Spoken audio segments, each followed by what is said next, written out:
lang sa mga. Ano po pangalan niyo kita? Roxanne. Roxanne. Okay, sige. Para itong si Rian. Rian. Rian. Rian or Rian. Yan. Yung relationship, okay. Bakit okay? Kasi nakikita nyo, walang hadlang para hindi siya makarating doon. Tama? Meron bang mahadlang? Kung putulin ko, makakarating ko pa kaya? Di ba hindi? O kaya lagyan ko dito ng plywood. Di ba hindi? So yun yung relationship natin. Sana yung relationship natin sa isa't isa, walang sagapan.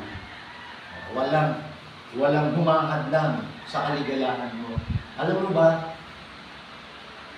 i-consider natin, hindi naman siya sasabihin natin Diyos, kahit tao siya. I-consider natin siyang, halimbawa, siya yung Diyos natin.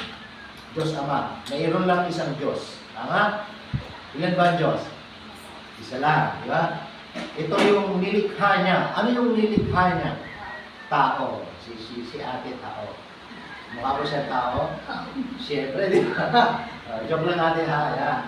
Lahat tayo, tao. Tama? Ito, mukha ba siya Diyos? Hindi naman ano. Pero joke lang yun. Pero consider natin. Siya yung Diyos na lumikha sa tao. Noon, nung panahon una, wala pang makikita yung hadlang at sagapan. Ang Diyos, nakakausap niya yung tao.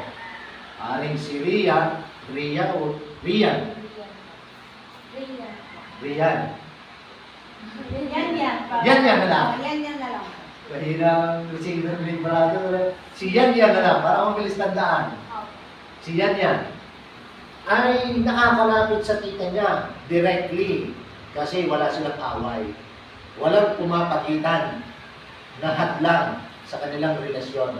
Close sila. Tama? Noon, ang Diyos at ang tao close.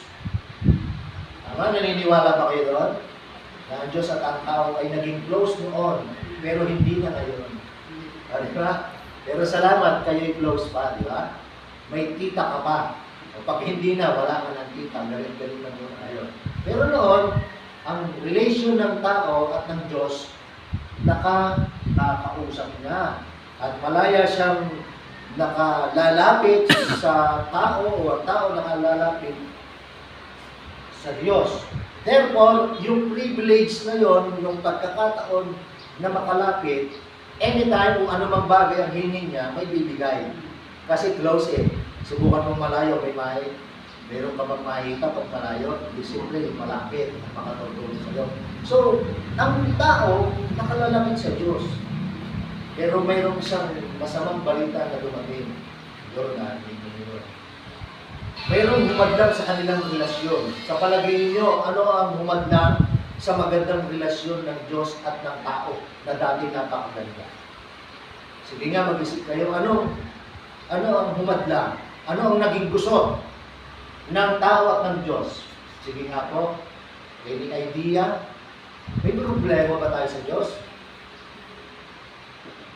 Sa palagay niyo, ano yung naging dahilan para palayasin sa Garden of Eden? Alam niyo yung story? Si Eva at si Adan. Anong naging dahilan? Bakit? Bakit parang nagalit ang Diyos na bakit mo kinain? O anong word ang hinahanap natin? Masanas. What I mean, ano yung kanyang ginawa? Sinuway. Therefore, ang pagsuway tinatawag natin sa tatlong salita o tatlong letra sa English na sin. Okay? Kasalanan. Okay? Yung magandang relasyon, bumitaw. Hindi ang Diyos bumitaw, ha? Yung tao bumitaw. Bitawan mo ate. So, yun. Ngayon, ang mangyayari, baka lalapit pa ba ang tao sa Diyos dahil sa kasalanan. Hindi na, di ba? Bakit? Bakit? Mayroon siyang ginawang kasalanan. So, yung relasyon yun, itawan mo na brother, yun ay siyang naging dahilan kung bakit ang tao ngayon ay mayroong suliranin sa paglapit sa Diyos. Ikaw ba pag may kasalanan, nakakalapit ka sa tita mo? Minsan, pero nakakatakot, di ba? Tama? Nakakatakot. Bakit? Kasi, yung relasyon yun, kanina na to yan.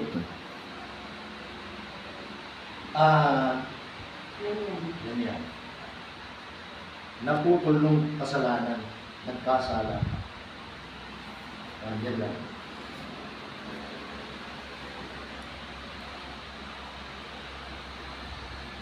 Kita. Yan. So, nung maputol, siyempre pag naputol, may privilege ka pa ba? Kasi naputol na, may privilege ka pa ba? Parang nag-break kayo. Wala na, no? Sinong gusto yung ma-reconcile ulit? Paano tayo ma-reconcile sa Diyos? Yung nagkasalang tao, na-reconcile sa Diyos. Paano kaya na-reconcile ang tao sa Diyos? Paano na panumbalik ang magandang relasyon? Kaya mo bang panumbalikin ang magandang relasyon mo sa Diyos? Di ba, medyo mahirap na lang. Pero mayroong nagmahal sa atin, sabi ng Bible. For God so loved the world. Mahal ng Diyos yung tao. Mahal ng Diyos ikaw. So, siyang gumawa para ma-reconcile, hindi ikaw. Alam niyo kung anong ginawa niya? Yung buhol na pinutol, o yung pinutol na talik, na relasyon, ipinagdugtong muli. Buhol natin. Pinagdugtong muli ng Panginoon Jesucristo. Tama? Kinala si Jesus Christ. Siya yung napako sa krus. Sa pamamagitan niya, yung relasyon na putol, dinugtong niya. Okay. Mukha pang pangit, di ba? Kasi hindi pa napako lang si Kristo sa krus. Di ba? Masama ang itsura kapag ikaw ay naipako sa krus. Meron bang ikaw, alam mo, ipako kita sa krus, ang ganda ng tanawin, di ba? Hindi maganda. Okay.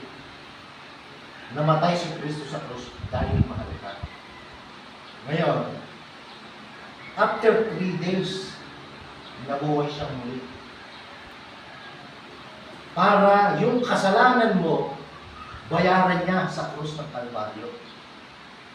Yung ginawa ni Rian, o yan, na kasalanan, may maibalik ang magandang relasyon sa Diyos. So, tanging si Jesus Christ lang ang makapagbabalik ng magandang relasyon mo sa Diyos. Tama? Bakit? Siya yung nagtako sa Diyos, hindi naman ikaw. Kaya mo bang gawin, ma-reconcile sa Diyos? Diba? Ginawa niyang paraan, si Kristo, ang maging way para makarating ka sa Diyos. Tama. So, na-reconcile siya, after 3 days, anong nangyari? Yung namatay na Kristo, anong nangyari? Nabuhay. Ikaw ba pag namatay, mabubuhay ka? Nabuhay siya para sa iyo. Ang sarap naman nun, ay nabuhay ka para sa akin. Yun ang feeling na si Kristo'y namatay at nabuhay para sa iyo. Di ba magandang balikaya? Kaya ano nangyari doon sa kasalanan? Yung dugtong, tinanggal niya. Kasi pangit eh. Tinanggal niya. Natuloy na. So mahirap tanggalin. Pero natanggal. Wala. Ayaw. Akin pa rin, ano, di ba? Yun ang ginawa ng ating Panginoon. Inalis niya. Wala na ngayon.